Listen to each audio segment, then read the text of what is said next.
पहले हमारे घरों के आंगन, छतों, छज्जों पर दिख जाने वाली गुरैया चिड़िया जाने कहाँ गई। कितने साल हो गए कहीं दिखी ही नहीं। मैं याद करती हूँ अक्सर चिड़िया की वो चहचहाहट जो भोर होते ही कानों में मीठे रस की तरह पड़ती थी, मानो सुबह की पहली किरण निकलने का संदेशा वो ही हमें देती थी। सुबह 5 से 6 बजे का वक्त और गहरी नींद में सोए व्यक्ति को सुबह होने का आभास सबसे पहले चिड़िया की आवाज से ही होता था। पंछी आज भी चहकते हैं सुबह सवेरे, पर पहले की तरह गुरैया कभी नजर नहीं आई। मैं याद करती हूँ उस गुरैया की एक झलक को कि कहीं दिख जाए मुझे आज भी मेरी बालकनी या घर के आसपास।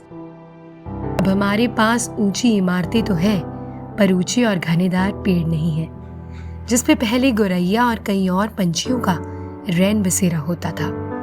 अब हमारे पास हाई स्पीड इंटरनेट वाले स्मार्टफोन्स तो हैं, पर असली चिड़ियाओं की चहचहाहट कम है। मोबाइल टावर्स का शहरों में लगातार बढ़ता जाल गुरैया और कई और पंछियों की प्रजातियों को लगातार हमसे दूर कर रहा है। पहले 2G, 3G के बाद अब चाहे जमाना 5G का है, पर पंछियों की गिनती में आ रही गिरावट पर गौर करना भी बहुत लाजमी है। गर्व इस बात का है कि हम उस पीढ़ी के हैं जिन्होंने अपने माँ बाप के पुराने घरों में कम से कम गौरैया तो देखी, पर अफसोस इस बात का भी है कि हमारे बच्चों को वो समय नसीब नहीं हो पाएगा। अब चिड़िया या बाकी प्रजाति के पंछी आपने देखने हैं तो आपको या तो जू जाना पड़ेगा या इंटरनेट या डिस्कवरी चैनल लगाना पड़ेगा। मुझे याद है एक बार पति के साथ हिमाचल में स्थित हिल स्टेशन चायल जाना हुआ, तो होटल के कमरे के बाहर लगी एक तार पर बैठी तो छोटी छोटी चिड़िया दिखी। गौर से देखा तो महसूस हुआ कि अरे ये तो वही चिड़िया है जो बचपन में देखा करते थे हमारे अपने घरों में। दुख भी हुआ कि चिड़िया को अब रैन बसर के लिए लगातार ऊंचे और ठंडे इलाकों में जाना पड़ रहा है, क्योंकि हमारे शहरों में लगातार शोर, वाहन, पॉल्यूशन, कंस्ट्रक्शन और न जाने क्या क्या हो रहा है, जो इन पंछियों से इनका वातावरण छीन रहा है।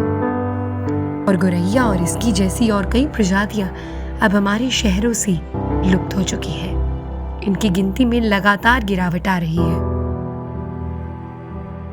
एक सर्वे के मुताबिक आंध्र प्रदेश जैसे शहरों में हाउस स्पैरो यानी गुरैया की गिनती में तकरीबन 88% की गिरावट आई है, जबकि तटों के साथ लगते क्षेत्रों में गुरैया की गिनती में 70 से 80% की गिरावट आई है। वहीं नॉर्थ इंडिया के हिस्से पंजाब, हरियाणा, राजस्थान, यूपी जैसे इलाकों में भी वातावरणीय बदलाव, पेड़ों की कटाई के चलते गुरैया की साइटिंग्स में काफी ज्यादा गिरावट आई है। हर साल 20 मार्च का दिन मनाया जाता है वर्ल्ड स्पैरो डे और वर्ल्ड हैप्पीनेस डे के रूप में। अब जो वातावरण प्रेमी है या स्पैरो या एनिमल लवर है, उन्हें गौरैया की एक झलक दिख जाए तो उनके लिए वही बहुत हैप्पीनेस और खुशी की बात होगी।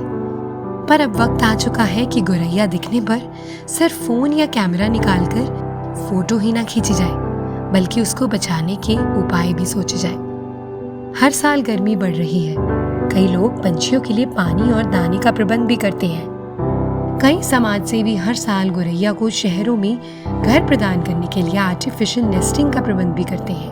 पर गया वक्त अगर वापस लाना है, जहां गौरैया और बाकी पंछियों के लिए मुकम्मल वातावरण बनाया जाए, तो सरकार और लोगों सबको मिलकर काम करना पड़ेगा। कई पेड़ लगाने पड़ेंगे। शुरुआत खुद से ही करनी पड़ेगी।